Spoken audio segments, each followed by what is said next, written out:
അപ്പോൾ നമുക്ക് ഫസ്റ്റ് ടിപ്പിലോട്ട് കിടക്കാം. അപ്പോൾ നമ്മൾ സവാളയൊക്കെ ഇതേപോലെ ഒരുപാട് വേടിച്ച് വെക്കുന്ന സമയത്ത് പെട്ടെന്ന് അതങ്ങ് അവിഞ്ഞ് ചീത്തയായി പോകാറുണ്ട്.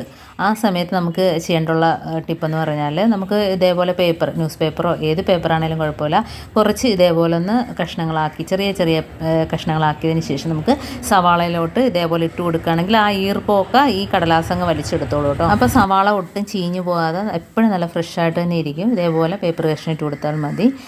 ഇനി നമുക്ക് നെക്സ്റ്റ് ടിപ്പിലോട്ട് കിടക്കാം. അപ്പോൾ നമ്മൾ സിങ്കിനകത്തൊക്കെ ചെറിയ പ്രാണികളും അതേപോലെ പാറ്റ കുഞ്ഞുങ്ങൾ ഉറുമ്പ് ഒക്കെ വരുന്ന അതേപോലെ ബാഡ് സ്മെൽ ഒഴിവാകാനായിട്ട് ഇതേപോലെ ഒരു കർപ്പൂരം ഇട്ട് കൊടുത്താൽ നല്ലൊരു മണമായിരിക്കും. അതേപോലെ തന്നെ നമ്മൾ പ്ലാസ്റ്റിക് കവറൊക്കെ കൂട്ടി വയ്ക്കുന്ന സഞ്ചി ഉണ്ടല്ലോ, അതിനകത്തും ഇതേപോലെ 1-2 കർപ്പൂരം ഇട്ട് കൊടുക്കുകയാണെങ്കിൽ അതിനകത്തുനിന്നുള്ള ബാഡ് സ്മെല്ലൊക്കെ ഒഴിവാക്കി കിട്ടും. പിന്നെ ഉറുമ്പും പാറ്റയൊന്നും കൂട്ടിയിരിക്കത്തില്ല, കാരണം നമ്മൾ കൊടുക്കുന്നത് വരെ അത് സൂക്ഷിക്കുന്നതല്ലേ. അപ്പോൾ ഒരു ബാഡ് സ്മെല്ല് അതൊന്നും ഉണ്ടാകത്തില്ല. ഇതേപോലെ 2 കർപ്പൂരം അതിനകത്തോട്ട് ഇട്ട് കൊടുത്താൽ മതി. ഇനി നമുക്ക് അടുത്ത ടിപ്പിലോട്ട് കിടക്കാം.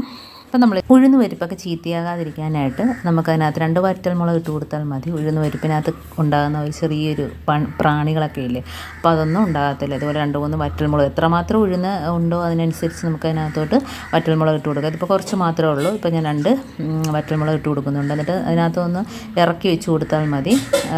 ചെറിയ പ്രാണികളുടെ ശല്യവും അതേപോലെ തന്നെ പുഴു അതൊന്നും ഉണ്ടാകത്തില്ല കേട്ടോ. ഫ്രഷായിട്ട് തന്നെ ഇരിക്കും. ഇനി നമുക്ക് ഇതേപോലെ തന്നെ അടച്ച് സൂക്ഷിക്കാവുന്നതാണ്. അപ്പോൾ ഒരുപാടുണ്ടെങ്കിൽ അതിനനുസരിച്ച് മുളകിട്ട് കൊടുക്കുക. അപ്പം ഉഴുന്ന് പരിപ്പ് എപ്പോഴും ഫ്രഷായിട്ട് തന്നെ ഇരിക്കും. ഇനി നമുക്ക് അടുത്ത ടിപ്പിലോട്ട് കിടക്കാം.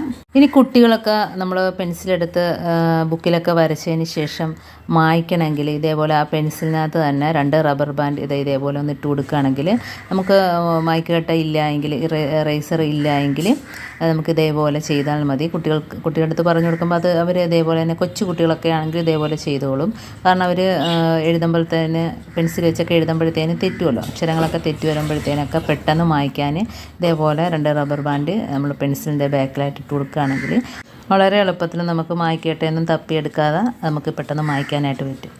ഇതേപോലെ വരയ്ക്കുമ്പം ഉണ്ടോ നല്ല രീതിയിൽ നമുക്ക് മാഞ്ഞ് കിട്ടും. നമ്മൾ റബ്ബർ ബാൻഡൊക്കെ വെച്ച് മായ്ക്കുമ്പോഴത്തേനും നമ്മുടെ മായ്ക്കട്ടയൊക്കെ വെച്ച് മായ്ക്കത്തില്ലേ, റേസറൊക്കെ വെച്ച് മായ്ക്കുന്ന അതേ രീതിയിൽ തന്നെ നമുക്ക് നല്ല രീതിയിൽ മാഞ്ഞ് കിട്ടും കേട്ടോ.